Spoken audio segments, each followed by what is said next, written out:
मन की शक्तियों को एकाग्र करने के सिवा अन्य किस तरह संसार में ये समस्त ज्ञान उपलब्ध हुए हैं। यदि प्रकृति के द्वार को कैसे खटखटाना चाहिए, उस पर कैसे आघात देना चाहिए, केवल यह ज्ञात हो गया तो बस प्रकृति अपना सारा रहस्य खोल देती है।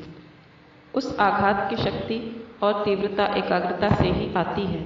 मानव मन की शक्ति की कोई सीमा नहीं।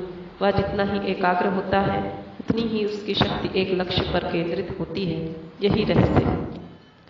मन को बाहरी विषय पर स्थित करना अपेक्षाकृत सहज है, पर स्वभावतः बहिर्मुखी है। किंतु धर्म, मनोविज्ञान अथवा दर्शन के विषय में ऐसा नहीं है। यहाँ तो ज्ञाता और ज्ञेय एक है। यहाँ प्रमेय एक अंदर की वस्तु है।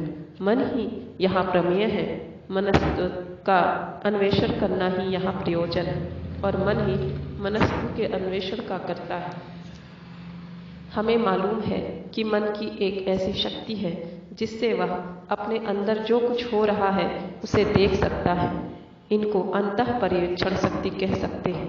मैं तुमसे बातचीत कर रहा हूँ, फिर साथ ही मैं मानो एक और व्यक्ति होकर बाहर खड़ा हूँ और जो कुछ कह रहा हूँ वह जान सुन रहा हूँ। तुम एक ही समय काम और चिंतन दोनों कर रहे हो, परंतु तुम्हारे मन का एक और अंश मानो बाहर खड़े होकर तुम जो कुछ चिंतन कर रहे हो उसे देख रहा है। मन की समस्त शक्तियों को एकत्र करके मन पर ही उसका प्रयोग कर रहा है। जैसे सूर्य को तीक्ष्ण किरणों के सामने घने अंधकार में स्थान भी अपने गुप्त तथ्य खोल देते हैं, उसी तरह यह एकाग्र मन अपने सब अंतरतम रहस्य प्रकाशित कर देगा। तब हम विश्वास की साक्षी बुनियाद पर पहुंचेंगे। तभी हमको सही धर्म प्राप्ति होगी। तभी आत्मा है या नहीं, जीवन केवल इस सामान्य जीवित काल तक ही सीमित है अथवा अनंत काल व्यापी है, और संसार में कोई ईश्वर है या नहीं, यह हम सब स्वयं देख सकेंगे। सब कुछ हमारे ज्ञान चक्षुओं के सामने उद्भासित हो उठेगा। राजयोग हमें यही शिक्षा देना चाहता है। इसमें जितने उपदेश हैं उन सब का उद्देश्य प्रथमतः मन की एकाग्रता का साधन है। इसके बाद उसके गंभीरतम प्रदेश में कितने प्रकार के भिन्न भिन्न कार्य हो रहे हैं उनका ज्ञान प्राप्त करना और तत्पश्चात उनके साधारण सत्यों को निकालकर उनसे अपने एक सिद्धांत पर उपनीत होना। इसलिए राजयोग की शिक्षा किसी धर्म विशेष पर आधारित नहीं है। तुम्हारा धर्म चाहे जो हो, तुम चाहे आस्तिक हो या नास्तिक, यहूदी या बौद्ध या ईसाई, इससे कुछ बनता बिगड़ता नहीं। तुम मनुष्य हो, बस यही पर्याप्त है। प्रत्येक मनुष्य में धर्म तत्वों का अनुसंधान करने की शक्ति है, उसे उसका अधिकार है। प्रत्येक व्यक्ति का किसी भी विषय से क्यों न हो कारण पूछने का अधिकार है, और उससे ऐसी शक्ति भी है कि वह अपने भीतर से ही उन प्रश्नों के उत्तर पा सके। पर हाँ, उसे उसके लिए कुछ कष्ट उठाना पड़ेगा। अब तक हमने देखा कि राजयोग की साधना में किसी प्रकार के विश्वास की आवश्यकता नहीं है। जब तक कोई बात स्वयं प्रत्यक्ष ना कर सको तब तक उस पर विश्वास ना करो। राजयोग यही शिक्षा देता है। सत्य को प्रतिष्ठित करने के लिए अन्य किसी सहायता की आवश्यकता नहीं। क्या तुम कहना चाहते हो कि जागृत अवस्था की सत्यता के प्रमाण के लिए स्वप्न अथवा कल्पना की सहायता की जरूरत है? नहीं, कभी नहीं। इस राजयोग की साधना में दीर्घकाल और निरंतर अभ्यास की आवश्यकता है। इस अभ्यास का कुछ अंश शरीर संयम विषयक है, परंतु इनका अधिकांश मन संशयात्मक है। हम क्रमशः समझेंगे मन और शरीर में किसी प्रकार का संबंध है। यदि हम विश्वास करें कि मन शरीर की केवल एक सूक्ष्म अवस्था विशेष है और मन शरीर पर कार्य करता है, तो हमें यह भी स्वीकार करना होगा कि शरीर भी मन पर कार्य करता है। शरीर के अस्वस्थ होने पर भी मन अस्वस्थ हो जाता है। शरीर स्वस्थ रहने पर मन भी स्वस्थ और तेजस्वी रहता है। जब किसी व्यक्ति को क्रोध आता है तब उसका मन अस्थिर हो जाता है। मन की अस्थिरता के कारण शरीर भी पूरी तरह अस्थिर हो जाता है। अधिकांश लोगों का मन शरीर के संपूर्ण अधीन रहता है। असल में उनके मन की शक्ति बहुत थोड़े परिणाम में विकसित हुई रहती है। अधिकांश मनुष्य पशु से बहुत थोड़े ही उन्नत हैं, क्योंकि अधिकांश स्थलों पे तो उनकी संयम की शक्ति पशु पक्षियों से भी कोई विशेष नहीं, अधिक नहीं। हम में मन के निग्रह की शक्ति बहुत थोड़ी है।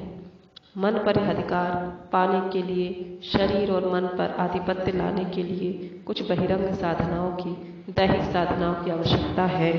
शरीर पर पूरी तरह अधिकार में आ जाएगा तब मन को हिलाने डुलाने का समय आएगा। इस तरह मन जब बहुत कुछ बस में आ जाए तब हम इच्छानुसार उनसे काम ले सकेंगे, उनकी प्रवृत्तियों को एकमुखी होने के लिए मजबूर कर सकेंगे। राजयोगी के मतानुसार यह संपूर्ण बहिर्जगत, अंतर्जगत या सूक्ष्म जगत स्थूल विकास मात्र है। सभी स्थलों में सूक्ष्म को कारण और स्थूल को कार्य समझना होगा। इस नियम से बहिर्जगत कार्य है और अंतर्जगत कारण। इसी हिसाब से स्थूल जगत की परिदृश्यमान शक्तियाँ आभ्यंतरिक सूक्ष्मतर शक्तियों का स्थूल भाग मात्र है। जिन्होंने इन आभ्यंतरिक शक्तियों का आविष्कार करके उन्हें इच्छानुसार चलाना सीख लिया है, वे संपूर्ण प्रकृति को वश में कर सकते हैं। संपूर्ण जगत को वशीभूत करना और सारी प्रकृति पर अधिकार हासिल करना, इस बृहद कार्य को ही योगी अपना कर्तव्य समझते हैं। वे एक ऐसी अवस्था में जाना चाहते हैं जहाँ हम उन्हें प्रकृति के नियम कहते हैं। वे उन पर कोई प्रभाव नहीं डाल सकते। जिस अवस्था में वे उन सब को पार कर जाते हैं तब वे आभ्यंतरिक और बाह्य समस्त प्रकृति पर प्रभुत्व प्राप्त कर लेते हैं।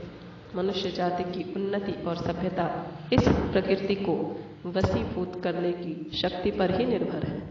इस प्रकृति को वशीभूत करने के लिए भिन्न भिन्न जातियां भिन्न भिन्न प्रणालियों का सहारा लेती हैं। जैसे एक ही समाज के भीतर कुछ व्यक्ति बाह्य प्रकृति को और कुछ अंतः प्रकृति को वशीभूत करने की चेष्टा करते हैं, वैसे ही भिन्न भिन्न जातियों में कोई जातियां बाह्य प्रकृति को तो कोई अंतः प्रकृति को वशीभूत करने का प्रयत्न करती हैं।